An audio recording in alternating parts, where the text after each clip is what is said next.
Satu, teknik, kontrol emosi, kemudian tidak over profit, kemudian disiplin dengan sistem trading kita. Baik, ini adalah mindset dulu yang ditanamkan, yang harus ditanamkan dulu, baru kita nanti masuk ke materi.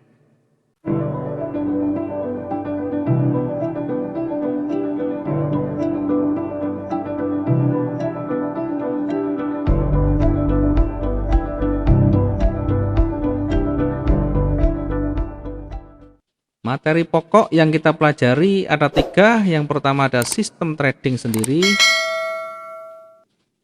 Yang kedua nanti berkaitan dengan money management, ya, termasuk di sana risk management. Kemudian yang ketiga psikologi atau manajemen psikologi. Yang paling utama 1 dan 2.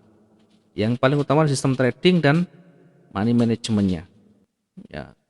Yang pertama dulu sistem trading, ya. Kita mengawali dengan sistem trading dulu. Sistem trading, ya. Sistem trading ini bahasa gampangnya adalah SOP-nya nanti. Kalau kita punya satu usaha, maka harus punya SOP, standar operasional prosedurnya seperti apa. Sama halnya dengan trading, sistem tradingnya harus ada, rencananya harus ada. Ya, orang biasa menggunakan rencana trading atau trading plan. Ya, rencana trading atau trading plan. Semuanya nanti tergambar, semuanya harus disiapkan dalam satu sistem trading kita.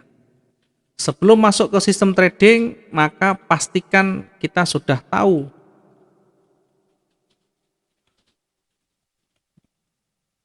tipe trading apa yang harus kita pilih. Harus sudah tahu kita sebelum masuk ke sistem trading, maka harus sudah tahu dulu sistem tipe trading yang kita pakai, yang kita ambil seperti apa. Kita boleh menggunakan trading jangka pendek. Trading jangka pendek. Jangka pendek itu ya bisa trading harian, sehingga 1 hari atau maksimal 2 hari dipastikan harus sudah clear semuanya, tidak punya transaksi di sana. Ada trading jangka menengah. Jangka menengah. Trading jangka menengah ini ya waktunya lebih panjang, bisa lebih dari 3 hari, bisa 1 minggu, bahkan 1 bulan, sampai 1 minggu paling gampang. Trading jangka menengah, sehingga kalau kita floating 1 hari kita biarkan selagi masih ada potensi di sana. Ya, namun demikian perlu diingat, semakin tinggi trading yang kita lakukan, artinya jangka waktu yang kita ambil, maka modal harus semakin besar. Kenapa? Karena harus mampu menahan floating, harus mampu menahan floating yang panjang. Atau misalkan kita suka dengan trading jangka panjang atau investasi jangka panjang. Trading jangka panjang itu bisa bulanan, bisa tahunan. Jadi analisa untuk hari ini, analisa hari ini bukan untuk minggu depan, tapi bisa untuk bulan depan, bisa untuk 3 bulan depan, 4 bulan ke depan, bahkan 2 tahun yang akan datang. Itu namanya trading jangka panjang atau trading investasi. Jadi investasi masuk di kategori investasi. Nah, kita harus tentukan pilih yang mana. Sebelum mempelajari sistem trading, maka tentukan dulu kita mau trading yang bagaimana. Mau trading jangka pendek, 1 hari selesai, 2 hari selesai, atau jangka menengah, 3 hari, 4 hari, 5 hari, 7 hari, 1 minggu, 2 minggu misalnya. Trading jangka menengah atau trading jangka panjang. Maka kembali ke masing-masing. Kira-kira saya mau punya modal berapa nanti? Kemudian saya nanti punya rencana target berapa yang harus saya dapatkan. Nah, di antara kita teman-teman rata-rata di antara teman-teman yang belajar itu sukanya trading jangka pendek. Jangka pendek. Artinya 1 hari rata-rata clear atau maksimal 2 hari.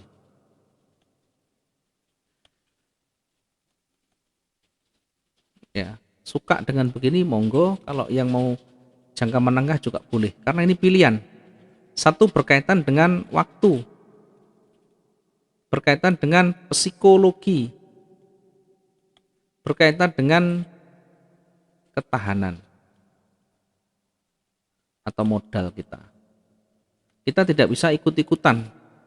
Saya ikut teman yang dia bisa 1 bulan ditahan floatingnya.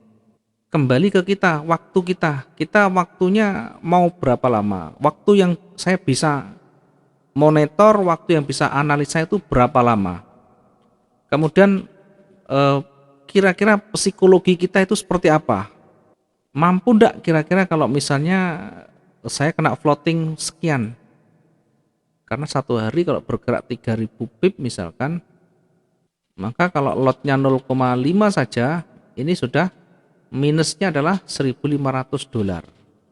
Bayangkan, maka modal kita harus disiapi.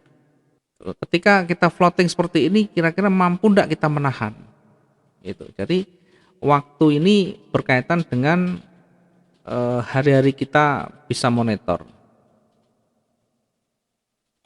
Ya kalau kita bisa monitor ya enggak masalah, kita bisa 1 hari. Kalau tidak bisa monitor, bagi teman-teman yang punya bisnis lain yang harus dilakukan satu penanganan atau harus betul-betul di cover semuanya, dan tentu tidak bisa setiap saat monitor, maka nanti jatuhnya ke trading jangka menengah, jangka panjang. Tapi kalau kita mau pengen cepat 1 hari selesai, ya pakai jangka pendek. Ketika kita menggunakan trading jangka pendek 1 hari clear, tentu psikologinya berpengaruh. Orang meskipun ada ketahanan, meskipun modalnya cukup, ketika ada floating minus pasti ada beban pikiran di sana. Ada beban mental yang harus kita tanggung di sana. Psikologi kita bisa terganggu karena terkena floating minus yang belum selesai. Ya, bangun pagi, bangun malam, kita bangun langsung dilihat angka, dilihat pasarnya. Kemudian bangun pagi lagi, dilihat lagi, dan sebagainya. Meskipun sudah dipasang stop loss, tetap saja mengganggu psikologi, karena memang yang dilakukan masih tidak menemukan teknik yang terbaik, tidak menemukan gaya atau tipe trading yang tepat. Bingung mau diambil yang mana, mau 1 hari apa 3 hari, apa 5 hari, atau 7 hari, apa 1 bulan. Nah, ini nanti kalau tidak jelas, nanti akan susah kita menemukan, termasuk ketahanan modal kita. Maka pastikan kita sudah mengambil satu tipe trading yang harus kita kuasai. Sesuaikan dengan waktu kita, waktu luang kita. Sesuaikan dengan kemampuan kita menahan tingkat kecemasan kalau kita floating. Kemudian sesuaikan dengan ketahanan modal kita. Sesuaikan dengan ketahanan modal kita. Baik, selanjutnya saya akan coba untuk memberikan gambaran terkait dengan tipe trading yang bisa kita ambil. Ya, tipe trading seperti apa yang bisa nanti kita pilih, yang tentu sesuai dengan karakter kita, sesuai dengan gaya kita, dan sesuai dengan modal kita. Yang pertama, kita bisa menggunakan tipe trading jenis day trading atau trading harian.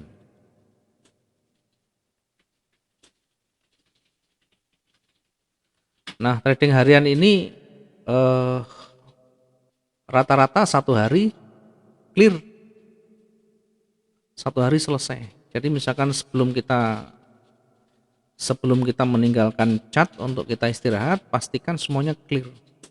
Apakah bisa seperti ini? Sangat bisa, tergantung bagaimana kita nanti melatihnya. Keuntungan yang kita dapat dengan tipe trading ini, tentu ketika satu sudah clear, maka tidur akan menjadi lebih nyenyak. Tidak ada beban pikiran, tidak ada kepikiran yang floating minus kita.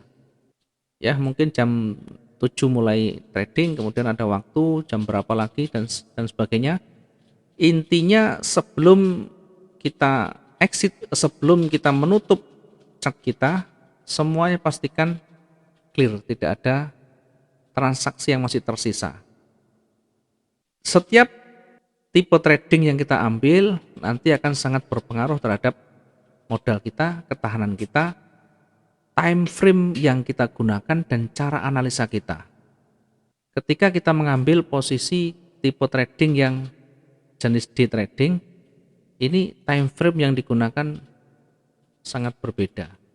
Ya, time frame yang digunakan minimal di M30. Kemudian bisa H1, rata-rata di H1. Kita bisa menggunakan M15, M30, H1, M15 pun boleh, tapi kadang-kadang saja.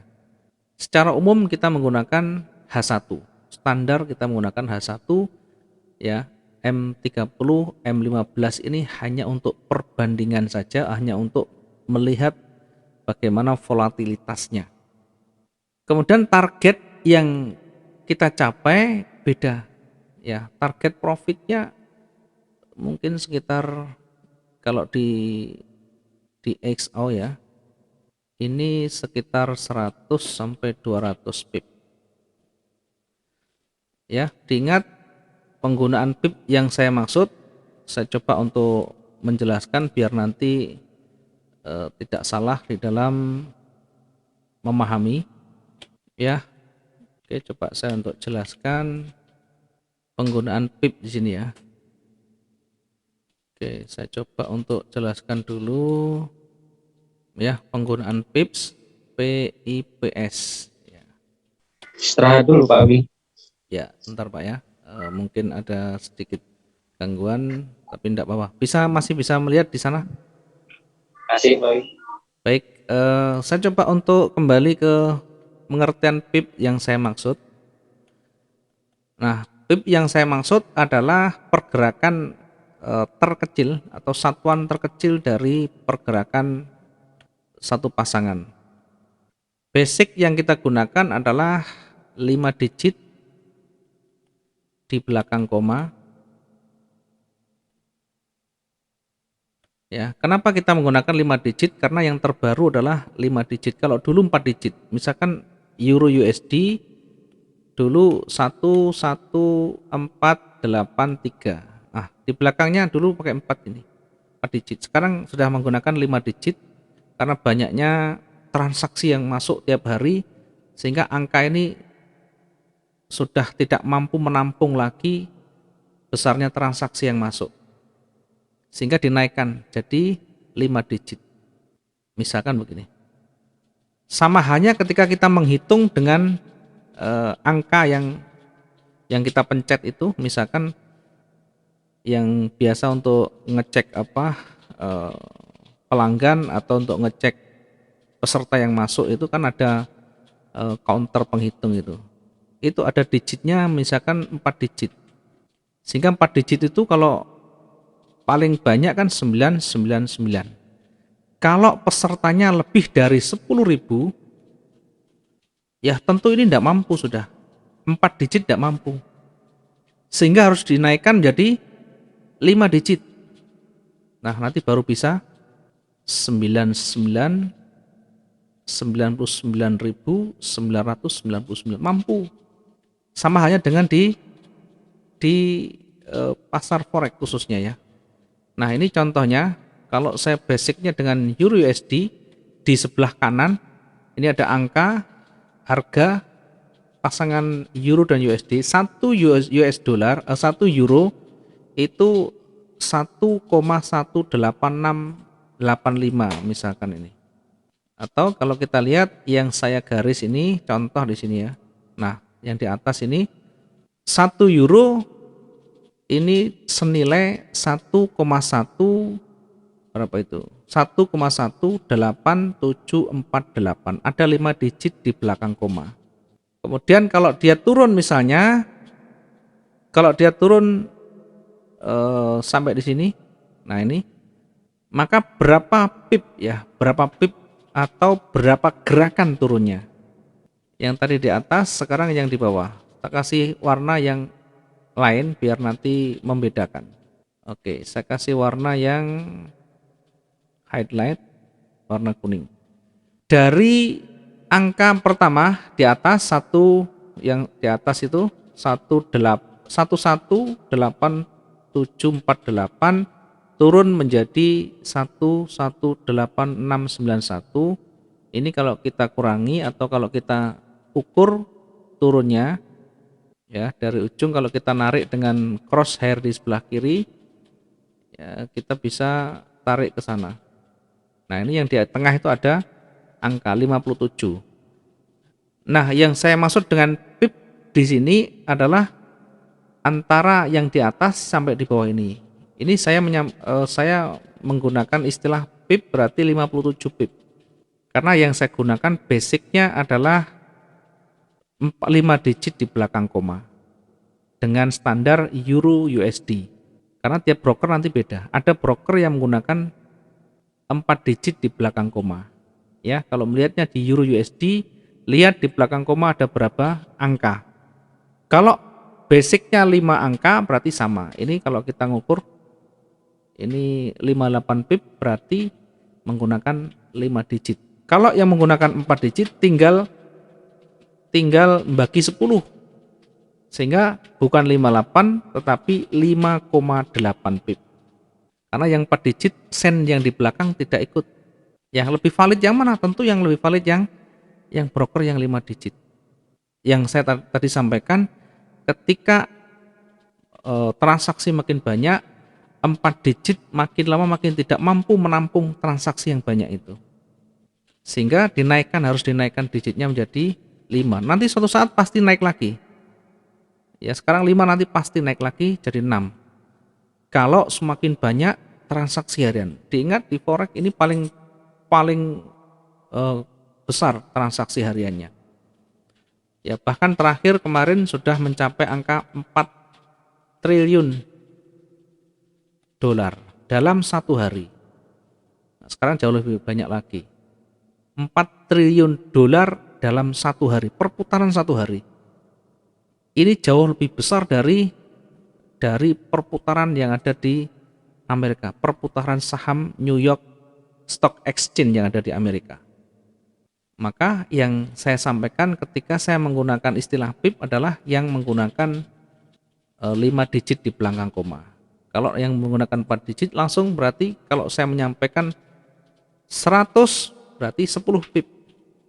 Kalau saya menyampaikan 200 yang broker 4 digit berarti 20. Sudah, jangan terlalu pusing dengan istilah. Yang terpenting paham maksudnya. Saya tetap menggunakan yang 5 digit sehingga yang saya sampaikan seperti yang tadi. Ini 100 sampai 200. Ini di XAU, di emas. Ya, nanti di euro berbeda lagi. Di euro berbeda lagi. Oke, terkait dengan pip mungkin nanti bisa ditanyakan kalau misalkan tidak paham. Nah, sekarang kembali ke target kita. Kalau misalkan kita menggunakan XAU USD, maka target kita rata-rata 100 sampai 200 pip per transaksi. Ya, 100 sampai 200 pip per transaksi. Kemudian kalau di euro bagaimana? Euro USD ini bisa di antara 50 hingga 80 pip. Ya, kalau GU atau GC bisa 70 sampai 100 pip. Ya, kalau kita menggunakan emas ya rata-rata ini. Tiap transaksi kita close ordernya kira-kira sekitar 100 sampai 200. Apakah harus ini? Tidak. Nanti kita bisa melihat kondisi pasar. Kalau tidak memungkinkan kita bisa close profit di bawahnya, bahkan juga bisa close profit di atasnya. Yang terpenting tahu targetnya rata-rata sekian ini di tiap transaksi. Kemudian perhatikan ketika kita menggunakan tipe trading yang lain ya. Jangan lupa untuk tipe day trading, time frame yang kita gunakan di antara kita ini M15, M30, H1 ini menjadi standarnya. H1 menjadi standarnya. Oke, nomor 1 adalah day trading.